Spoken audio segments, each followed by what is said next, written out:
Namaskar and welcome to our special program Democracies of the World, our show on Sansad TV where we take you through the latest happenings from the parliaments across the globe. Election season is underway around the world in democratic politics. In today's edition, our top focus will be on the Philippines presidential elections 2022.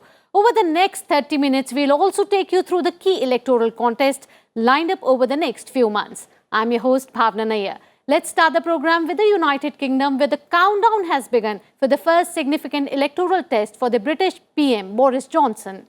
Millions of people are taking part in elections across the United Kingdom on Thursday. Voters in England, Scotland and Wales will choose the local councillors they want to run services that affect everyday life in their area. In Northern Ireland, people will cast ballots for their representatives in the Northern Ireland Assembly. There are more than 300 local authorities in England, but on Thursday, elections are only being held in 146 councils, including Leeds, Manchester, Birmingham and all 32 boroughs in London. Voting is taking place in all Scotland's 32 councils and all of Wales' 22 councils. Local elections are the last major polls before the general elections expected to take place in 2024. The elections will test support for parties locally and may indicate the mood on national issues. Local elections take place every year during the month of May, with different seats, positions and bodies up for grabs. British Prime Minister Boris Johnson on Tuesday became the first world leader to address the Ukrainian parliament, the Verkhovna Rada, where he hailed the country's finest hour in the conflict with Russia. In his address via video link, Johnson, one of the Ukraine's most prominent international supporters, announced a new £300 million package of military aid to Ukraine, including radar, drones and armoured vehicles. Johnson expressed confidence that Ukraine would win the war in what would be a triumph of right versus wrong.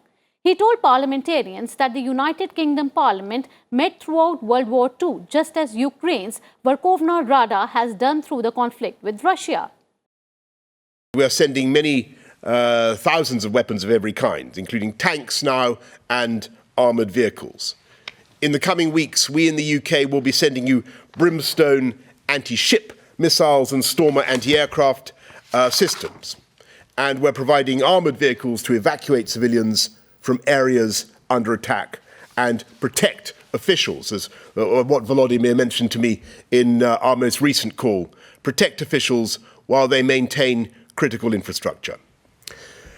I can announce today from the UK government a new package of support totalling £300 million, including radars to pinpoint the artillery bombarding your cities, heavy lift drones to supply your forces, and thousands of night vision devices.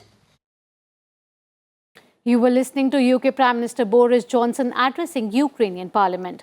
Moving on, news now from the United States, where Ohio and Indiana witnessed its first major midterm votes of this year.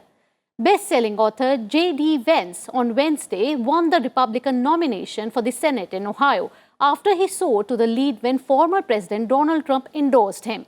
On the other side, Ohio Congressman Tim Ryan has won the state's Democratic U.S. Senate primary.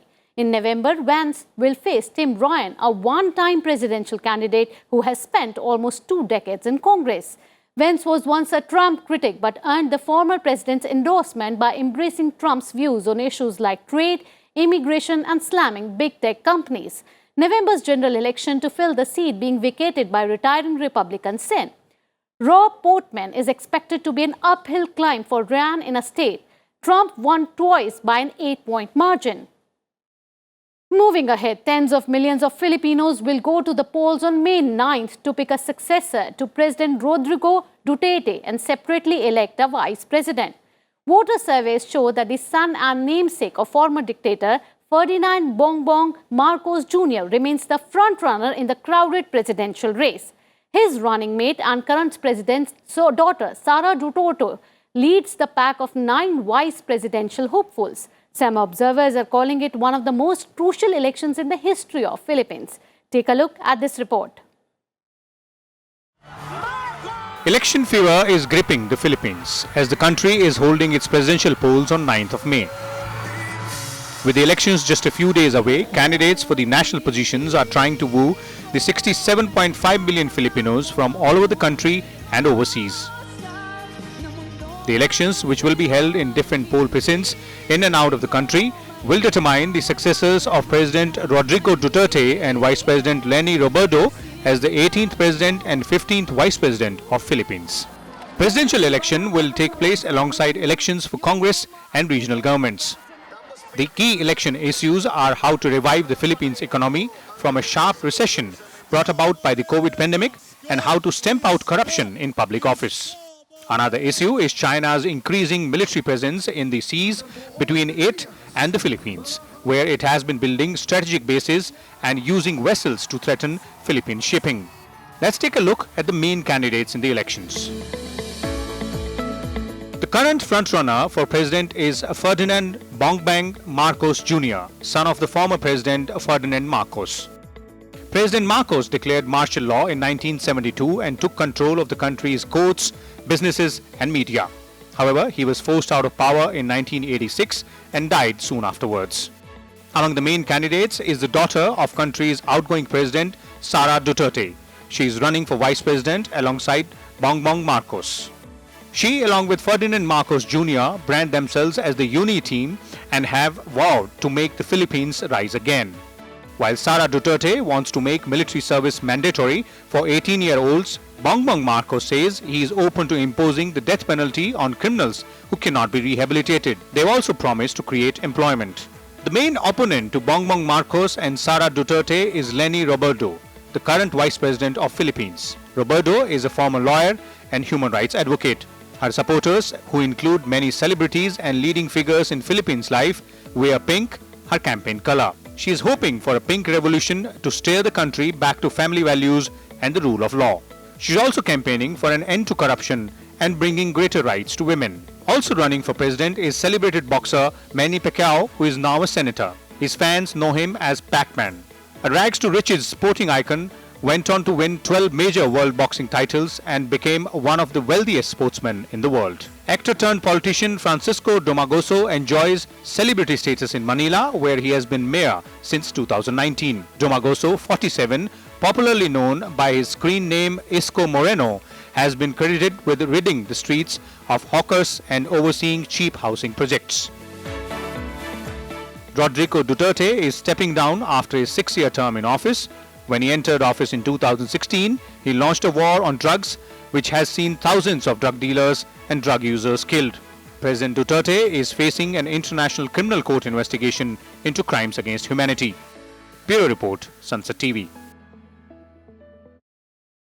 From understanding about how Philippine presidential works to now understanding how Philippine parliament works. Now let's take a look at the separation of power in the Philippine government and the structure of its parliamentary system. The Philippine government takes place in an organized framework for a presidential, representative and democratic republic, whereby the president is both the head of the state and the head of the government. The government has 3 separate and yet interdependent branches: the legislative branch, the executive branch and the judicial branch. The powers of these branches are vested by the Constitution of the Philippines. Legislative power is vested in the 2-chamber Congress of the Philippines. The Senate is the upper chamber and the House of Representatives is the lower chamber. The Senate is comprised of 24 senators, half of which are elected every 3 years. Each senator, therefore, serves a total of 6 years. They can be re-elected but may not run for a 3rd consecutive term. In the ongoing 18th Congress, there are 304 seats in the House of Representatives. The Constitution states that the House shall be composed of not more than 250 members unless otherwise fixed by law. The House of Representatives may opt to pass for a vacancy of a legislative seat, which leads to a special election. The winner of the special election will serve the unfinished term of the previous district representative and will be considered as one elective term. Meanwhile, the executive branch is headed by the president, who functions as both the head of the state and the head of the government. The president is also the commander-in-chief of the armed forces of the Philippines. The president is elected by popular vote to a term of 6 years. The president then appoints and may dismiss his cabinet members, whom he presides over. The second highest official, the vice president, is first in line to succession. should the president resign, be impeached, or die in office. The vice president is usually, though not always, a member of the president's cabinet. If there is a vacancy in the position of vice president, the president will appoint any member of the Congress, usually a party member, as the new vice president. The appointment must then be validated by a 3/4 vote of the Congress. The judicial branch of the government is headed by the Supreme Court, which has a Chief Justice as its head and 14 associate judges, all appointed by the President on the recommendation of the Judicial and Bar Council. Bureau Report, Sansad TV. Moving on to Lebanon now. Lebanon is preparing to go to the polls on May 15th for the first time since the 2019 October Revolution.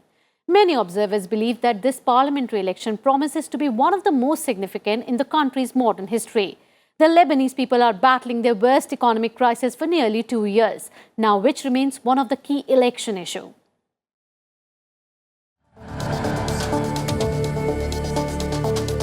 Lebanon's upcoming parliamentary vote is being anxiously awaited by most of the Lebanese and the international community, hoping that its outcome would bring an overdue political change and provide solutions to the country's multiple crises.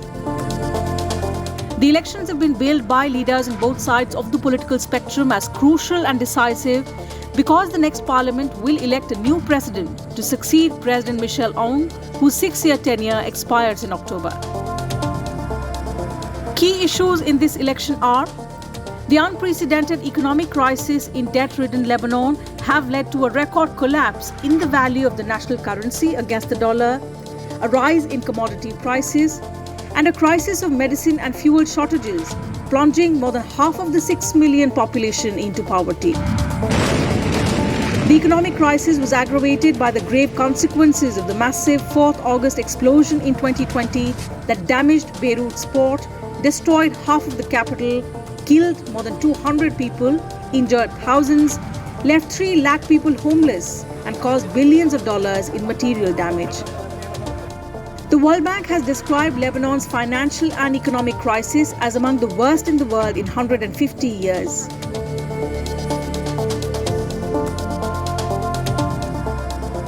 Since his return to Lebanon in 2005 from France, where he lived in exile for 14 years, President Michel Aoun, aided by his son-in-law Gebran Bassil, both allied with Hezbollah, has been a destabilizing force in Lebanese politics. The vote is being touted as a fierce confrontation between the Lebanese extremist organization Hezbollah and its opponents, who see the elections as an opportunity to end what they call the Iranian-backed Shia party's domination of the country's political decision-making and Iran's occupation of Lebanon through its powerful proxy. This election campaign has produced a significant amount of anti-Hezbollah political feeling among a number of young candidates and independents who are running in the elections to usher in change in the country. All eyes are on the groups and candidates emanating from the uprising in 2019, such as Khat Emar, Lee Haki, and the People's Anti-Corruption Observatory, as well as prominent figures including former Bar Association head Melhem Khalaf, lawyers Ali Abbas, Wasif Haraka and Ayman Rad, and activist Yahya Maulud. The Republic of Lebanon is a parliamentary democracy whose independence was declared in 1943. Political power is allocated on a religious system, with seats in the parliament allocated 50-50 between Muslims and Christians. The state is headed by the President of the Republic, who is the head of state. Legislative power rests with the Chamber of Deputies or the Parliament, which consists of 128 deputies who are elected directly by the people for a 4-year term. The Chamber elects one of its members as President of the Chamber for a similar term. Executive power is entrusted to the Council of Ministers, which draws up and implements public policy in all fields in accordance with the laws in force. The Prime Minister is appointed on the basis of parliamentary consultations. The top 3 positions in the state are allocated so that the President is always a Maronite Christian, the Prime Minister a Sunni Muslim, and the Speaker of the Parliament a Shiite Muslim. Over 1,000 candidates, including 155 women, registered in the upcoming election. There are over 39 lakh Lebanese voters this year. The Lebanese legislative elections are scheduled to be held between 6th to 8th of May for the Lebanese living abroad and on 15th of May inside Lebanon. Bureau Report, Sansad TV. Moving on to our next story now, former leftist president of Brazil and now presidential candidate Luiz Inácio Lula da Silva held a rally in Sao Paulo with fellow politicians and union leaders on Tuesday. The event served to formalize the political alliance between Lula's Worker Party and centrist party Solidarity prior to the presidential elections in October. Meanwhile, Brazil's electoral authority has said that the European Union won't be monitoring upcoming elections in Latin America's largest country, despite an earlier announcement it had invited the European representatives. On Sunday, Brazilian right-wing President Jair Bolsonaro and main rival former leftist President Luiz Inácio Lula da Silva staged competing rallies that were expected to become previews of their campaigns for presidential elections. It's time for a short break now. You stay tuned. There's a lot more coming up on the other side.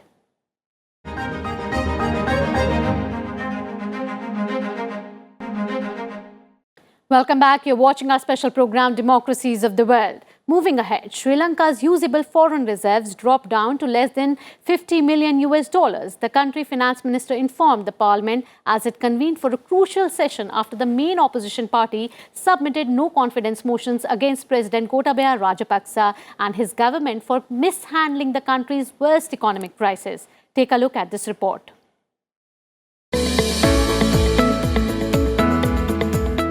Sri Lanka's parliament met on Wednesday for a crucial session amid deepening economic crisis in the country. The parliament met for the first of 8 sittings this month, a day after Sri Lanka's main opposition party, SJB, issued a no-confidence declaration aiming at ousting Prime Minister Mahinda Rajapaksa and his cabinet, blaming them of failing in their constitutional duty to provide a decent living standards. A group from United People's Force Party delivered the motion demanding the no-confidence parliamentary vote to Parliament Speaker. Any motion needs 7 days' notice before getting into the order paper for debate. The date has to be agreed upon at the party leaders' meeting, where the business of the House is agreed upon. Sri Lanka is grappling with unprecedented economic turmoil since its independence from Britain in 1948. The crisis is caused by lack of foreign currency, which has meant that the country cannot afford to pay for imports of staple foods and fuel, leading to acute shortages and very high prices. The island nation depends largely on tourism to fill the coffers, and that sector has taken a hit because of the COVID-19 pandemic. Thousands of demonstrators have hit the streets across Sri Lanka since April 9th, as the government ran out of money for vital imports. Prices of essential commodities have skyrocketed, and there are acute shortages in fuel, medicines and electricity supply. Sri Lanka reached out to the IMF for a possible bailout after suffering its worst economic crisis since independence. Somali lawmakers last week elected a new parliamentary speaker after a tense standoff between African Union peacekeepers and the police, underscoring bitter divisions within the country's security forces exacerbated by delayed elections. Sheikh Adan Mohammad Noor has been elected as the Speaker of the lower house. The election of speakers in Parliament and Senate are a key step in establishing the new government, which must be in place by May 17 if Somalia is to continue receiving budget support from the International Monetary Fund. Somalia's long-delayed election process has been beset by violence from armed groups and feuding between the country's leadership, which split the security forces so badly last year that rival factions of the army fought street battles in the capital. A power struggle between the Prime Minister and President has contributed to the delayed election process in Somalia.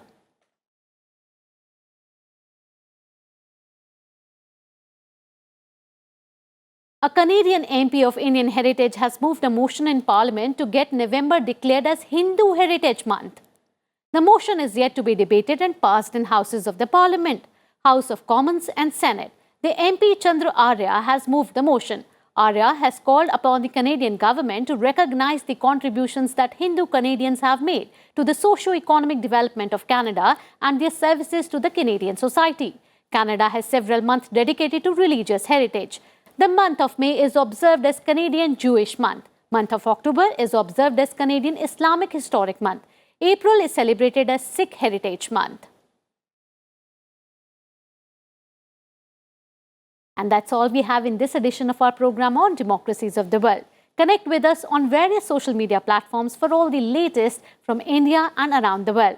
You can send in your feedback at Sansad TV at sansad.nic.in. Stay tuned for more informative programs on Sansad TV. Till then, goodbye. Namaskar.